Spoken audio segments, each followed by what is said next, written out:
Larry Bird has to be saying, I have an apple, and that apple fell far from the tree. It ain't my apple. Connor Bird damaged his father's reputation so badly that sources say Larry Bird wanted nothing to do with him.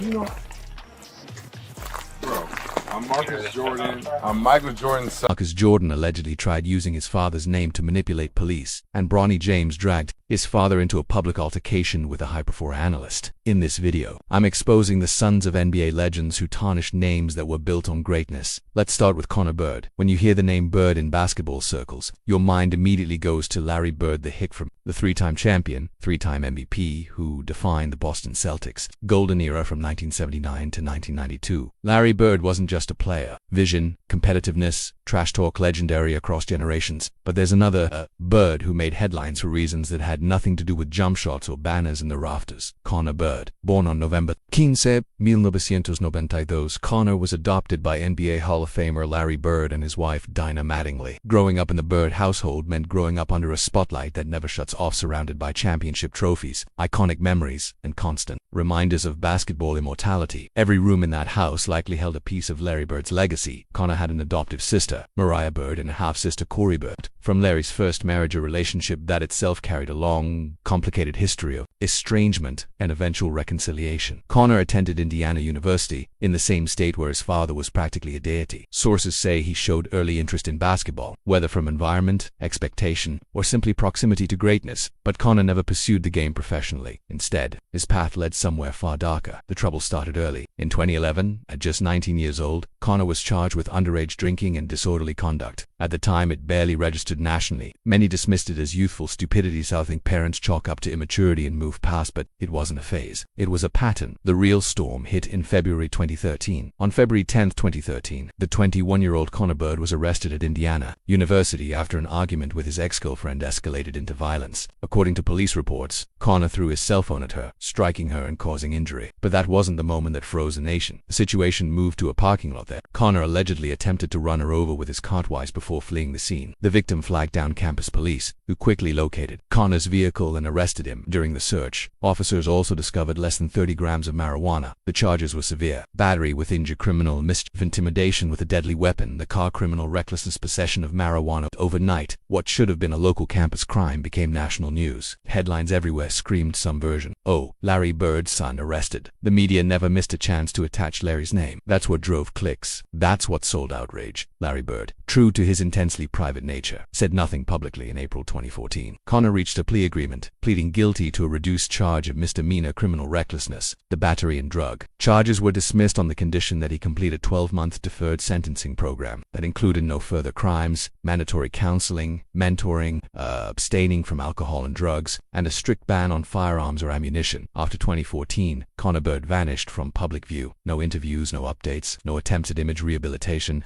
just silence. Maybe the smartest decision he ever made. But the damage was already done. Some outlets questioned Larry Bird's parenting, with publications like the Sports Rush labeling him a failed father, an especially cruel take considering Larry's own upbringing, his childhood poverty, and the trauma of losing his father to suicide in 1975. If Larry Bird casts a long shadow, Michael Jordan's shadow blocks out the sun, which is why what happened next shocked the world. Marcus Jordan. Michael Jordan isn't just the greatest basketball player of all time. He's a 6-time champion, 5-time MVP, and a global cultural icon. He didn't transcend sports, he redefined it. For millions, he isn't a person, he's a religion. And Marcus Jordan, his second son, spent much of his life trying to exist inside that shadow. Marcus James Jordan was born on December 24, 1990, in Chicago. He grew up in the most famous family in sports. His parents, Michael Jordan and Juanita Van Noy, divorced in 2006 after 17 years of marriage, leaving Marcus and his siblings Jeffrey and Jasmine to navigate adolescence under constant public scrutiny. Marcus had real basketball talent. At Whitney Young Magnet High School, he helped lead the team to the 2009 Illinois State Championship. Standing 6'3", he played college basketball at the University of Central Florida from 2009 to 2013. His stats: 8.0 points, 3.1 rebounds, and 2.3 assists per game were respectable but ordinary. Solid college numbers. Nowhere near Jordan-level mythology, and the drama didn't stop on the court. Marcus famously refused to stop wearing Air Jordans despite UCF's sponsorship deal with Adidas. The standoff became public, messy, and expensive. Eventually, UCF lost its Adidas partnership altogether. Michael Jordan reportedly reportedly donated $1.5 million to the athletic department to smooth over the flouter. Reminder that even silence from legends often comes with a price tag. It's Adidas partnership altogether. Michael Jordan reportedly donated $1.5 million to the athletic department to smooth over the flouter. Reminder that even silence from legends often comes with a price tag.